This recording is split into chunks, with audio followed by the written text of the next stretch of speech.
Planning and Zoning Commission for the City of Granbury will now come to order on Monday, October 21st, 2024 at 6 p.m. Granbury City Hall, City Council Chambers. Let's see. The first item on the agenda is public comments on non-public hearing agenda items, of which I do not believe we have any of those tonight. Correct, Cody?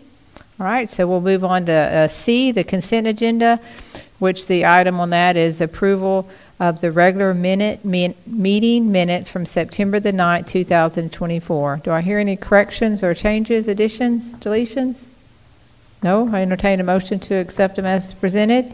I'll make a motion to approve. I have a motion by Mr. Hallman to approve the minutes as presented, and a second by Second. Mr. Hafes. All in favor say aye. Aye. Opposed? Motion carries.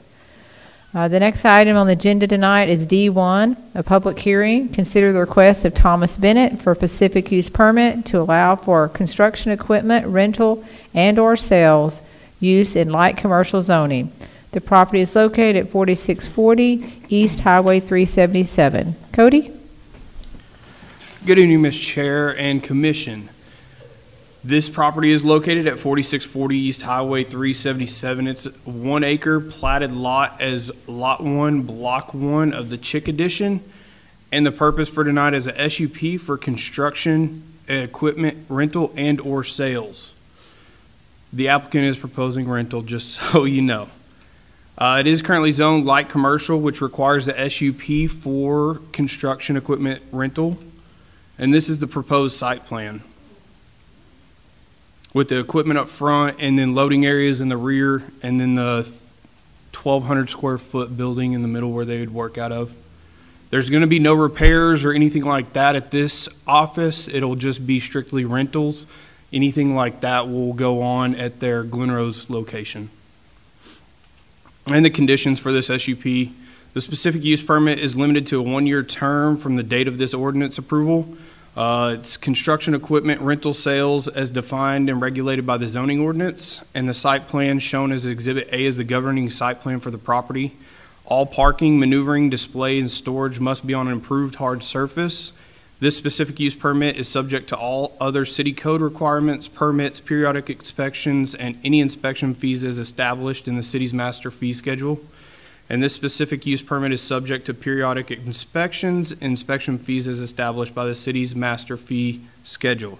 Any violations of these supplemental land uses standards or terms and conditions stipulated in the SUP may be deemed in violation of the zoning ordinance, and the SUP may become null and void and or the certificate of occupancy revoked. And just the P&Z considerations for a SUP approval. Is the use harmonious and compatible with the surrounding uses? Yes, it is all automobile and commercial retail type uses. Next door is going to be a automobile repair shop for classic vehicles. And are these activities requested by the applicant normally associated with this use? And yes, this is required for a SUP. Is the nature reasonable? Construction equipment rental and or sales commercial use is considered a reasonable use in context of the comprehensive land use plan designation of commercial uses nearby that have outdoor uses. And then the typical zoning ordinance regulation, SUP regulations.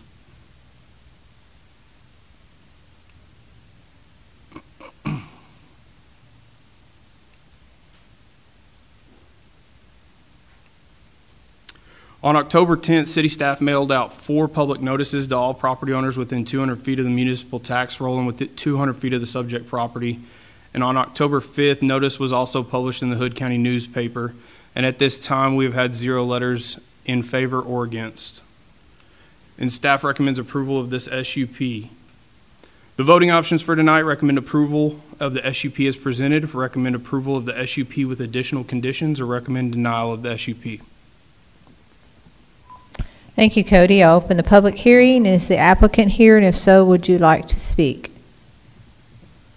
Hello, y'all. Thomas Bennett. I'm going to be one of the owners with my son, and we're just here to answer any questions you may have.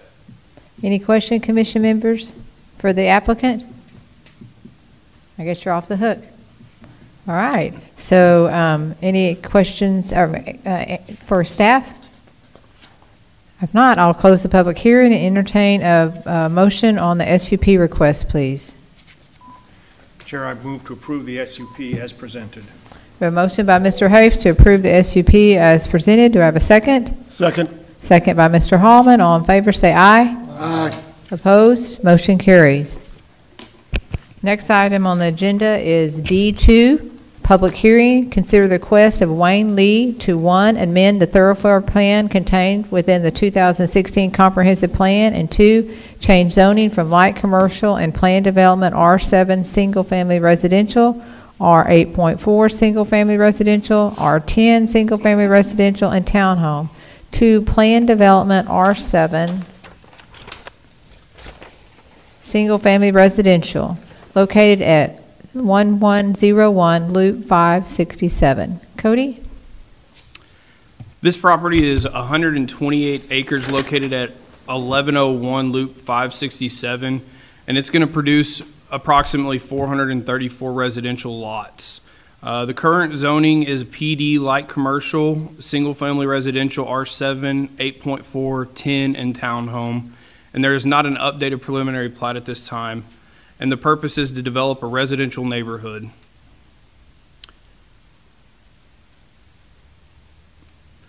And for the thoroughfare plan, looking at the bottom picture with the purple, that is where the current from 2001 comprehensive plan has outlined that street, and they're proposing to move it north where that red line is to be a CTU as well, lining up with the main collector that would be, or that has been identified on the master thoroughfare plan.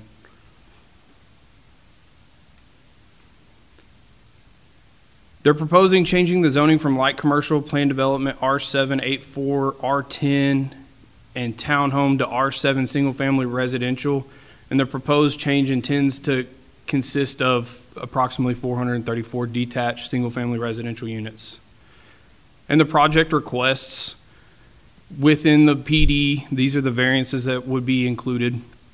So side yard setbacks by zoning ordinance is interior 5-foot minimum on one side with a 15-foot combined total for both side yards. And the proposed is 5 foot on each side with a total of 10 feet. The side street side yard setback is going to be 15, or is proposed to be 15.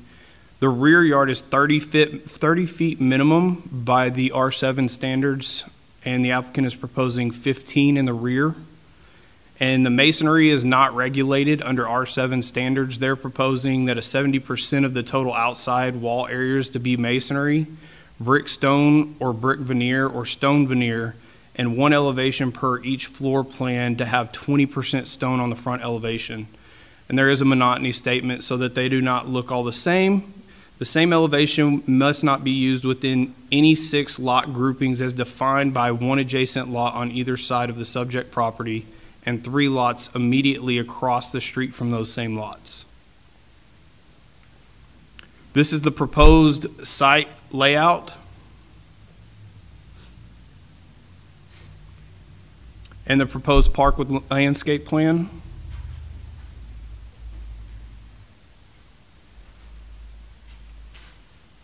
Here's some sample elevations for a 2-story and a 1-story that would be proposed for this neighborhood.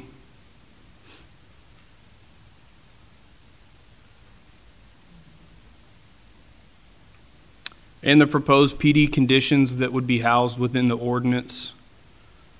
Elevations shall adhere to the following. All elevations shall be the same or similar appearance in those attached in the elevation exhibit, with masonry consisting of a minimum of 70% of the total outside wall areas to be masonry, brick stone, or brick veneer or stone veneer.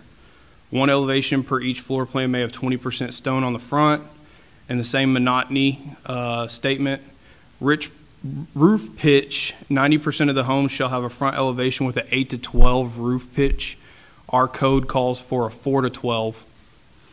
And then number 3, site plan labeled as sheet 1 and 3. The site plan depicts variance table. Said variance table is void and not part of this PD ordinance.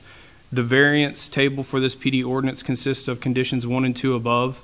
A plat and civil engineering concepts have not been submitted with this zoning. Therefore, a final site layout shall generally consist with the development plan as depicted in the site plan.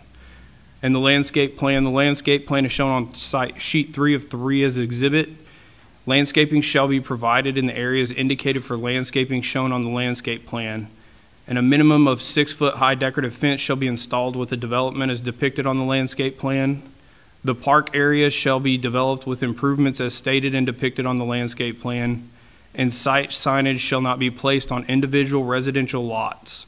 The sign plan shown on the landscape plan, the final lotting plan may require adjustments to accommodate signage such as revised lotting or moving the sign to an alternative location. On October 10th, city staff mailed out 13 public notices to all the property owners within 200 feet on the municipal tax roll and 200 feet of the subject property. And October 5th, notice was also put into the Hood County newspaper, and at this time, 0 letters in favor or against have been received. In staff recommendation, staff recommends approval of the request to rezone from residential R7 to planned R7. Well, this should be from light commercial and planned development R7, 8.4 R10 and townhome to planned development R7 single family, as well as the comprehensive plan update to the master thoroughfare plan. Thank you, Cody. I'll open the public hearing if the applicant here, and if so, would you like to speak?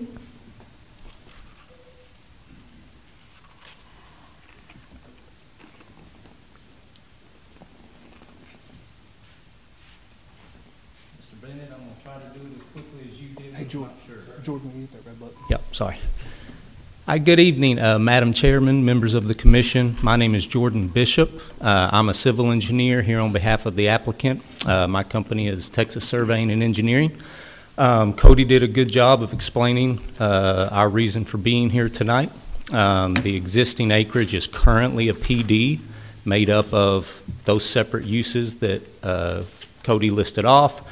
We are looking to uniformly zone it all to this PDR7, which just by the way is the product that is currently that is under construction out there in the northeast corner of this area. Same lot size as those lots that were final platted last year and are now under construction. With me here tonight are the applicant and the home builder, and so we are here to answer questions. On the engineering side, I'll do my best. Any history with the property or vision of the property or specific questions about the homes between the three of us, I hope we can handle any questions. The main reasons for our request for the setback variances, if you'll notice, we've set a minimum home size in our regulations that is roughly 600 feet larger than the minimum in the base R7, and those are that's the main reason driving the requested 5-foot setback on each side, totaling of 10, and then the reduced rear setback to a 15. With that, I will entertain any questions you may have. Commission members, questions? Chair, questions for staff.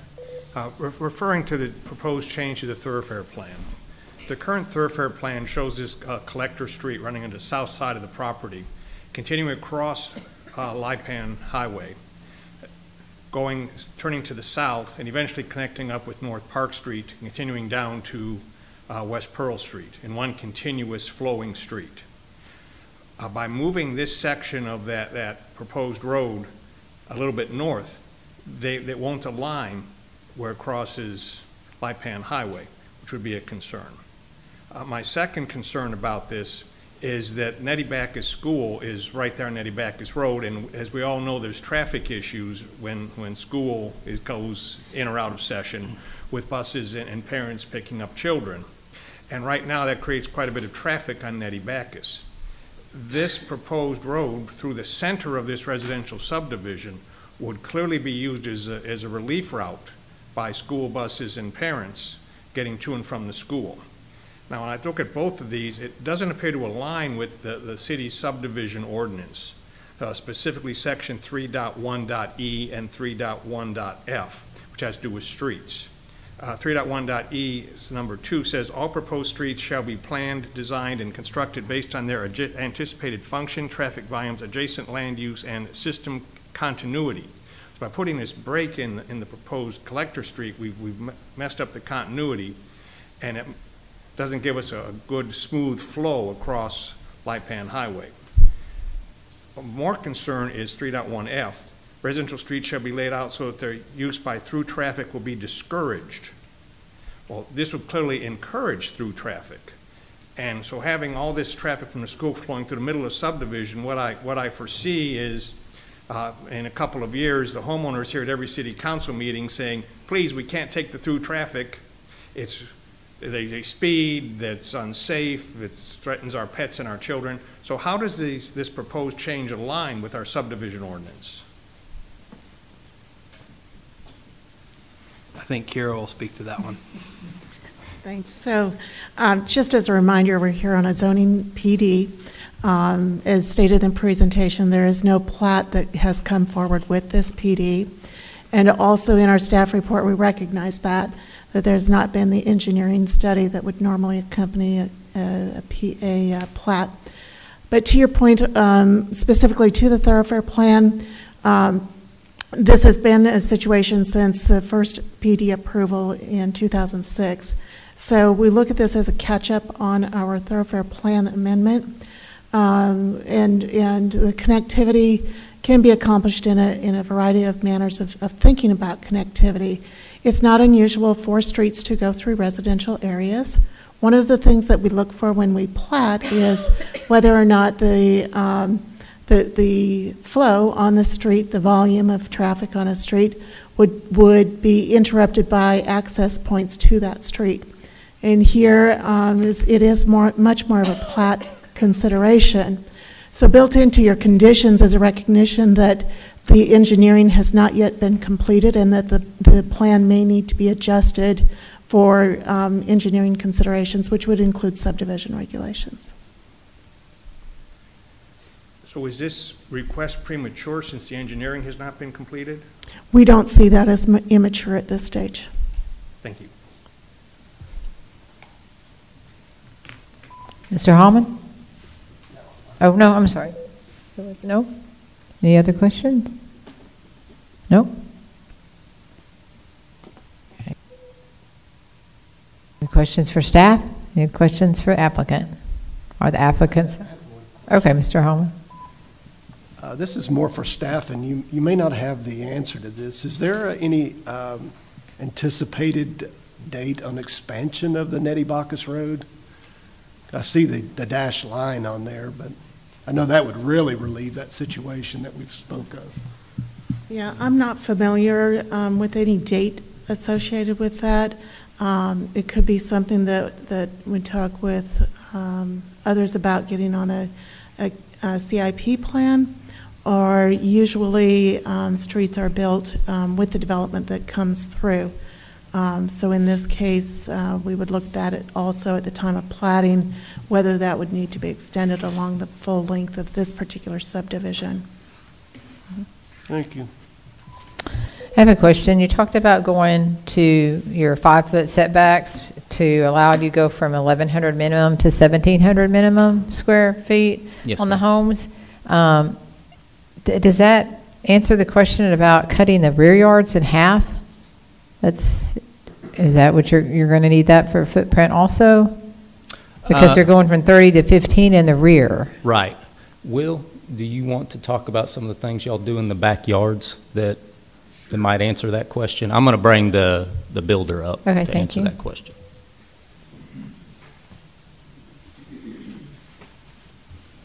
Thank you.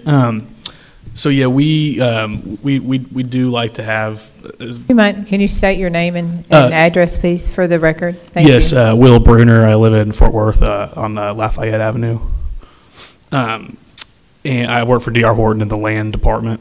And so usually I'm working with land and scouting land, but that involves our house plans as well.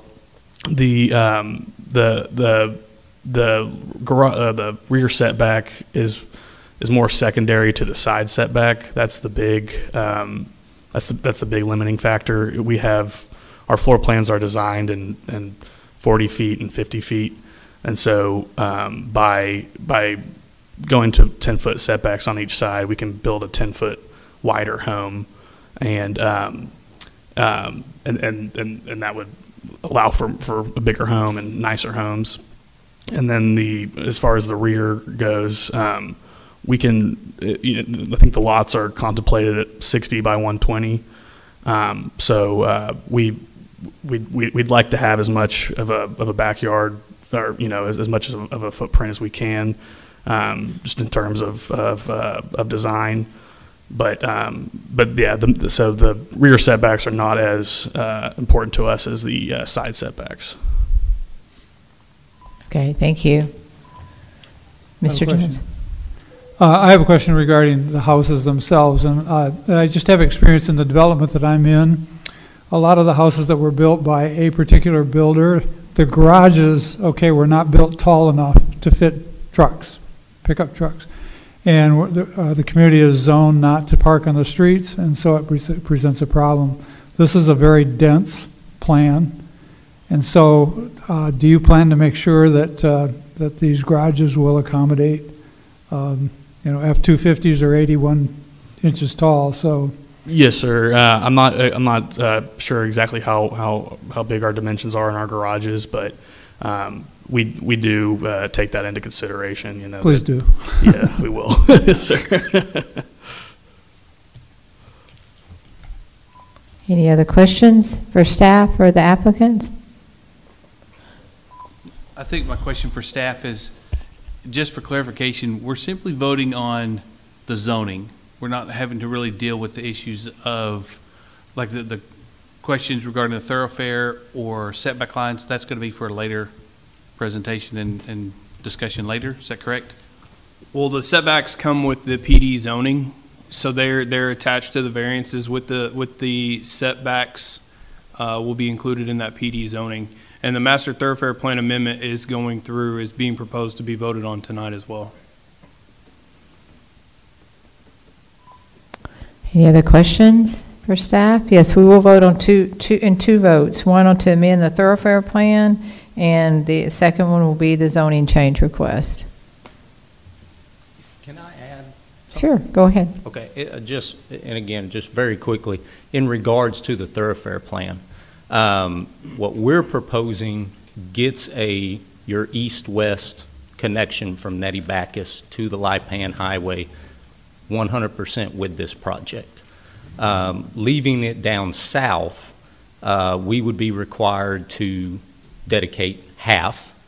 Adjacent properties would be required to dedicate the rest. So what I'm getting at is leaving it south brings other property owners and future development and future time into play. Now, as far as the exact location and all that, I am not trying to demean any of that. But what I am saying, in this general location, getting an east to west connection from Nettie Bacchus to Lipan Highway keeps it under control of one project and lets it be built at the time of these future plats that will come to you. That's all. Thank you. Did that generate any other questions? No? All right. Well, if you're quiet tonight, if not, I'll close the public hearing and entertain a motion on the first request, which is to amend the thoroughfare plan contained within the 2016 comprehensive plan.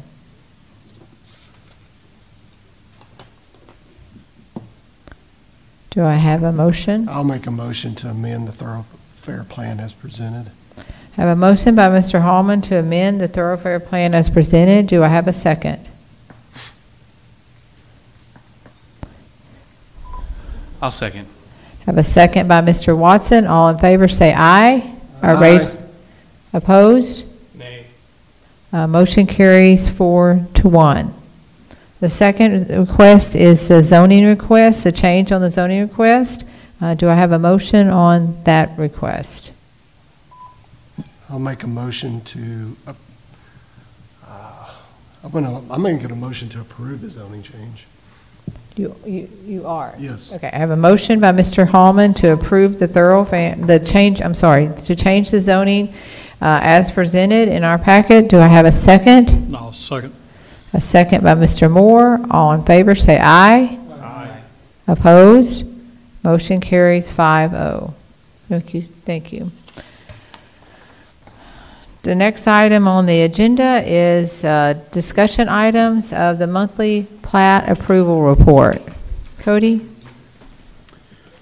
The first one approved was Saratoga Phase 2B. It was an amending plat without any waivers. The property was located in Phase 2B at 101 Seabiscuit Court.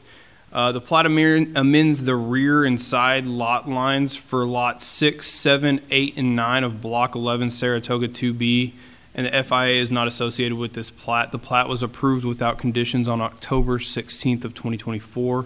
And the second approved was Angie's Alley, Lot 1, Block 1, a final plat without waivers. The property is located at 4518 East US Highway 377. The purpose of this plat was to combine 2 tracts into 1 lot.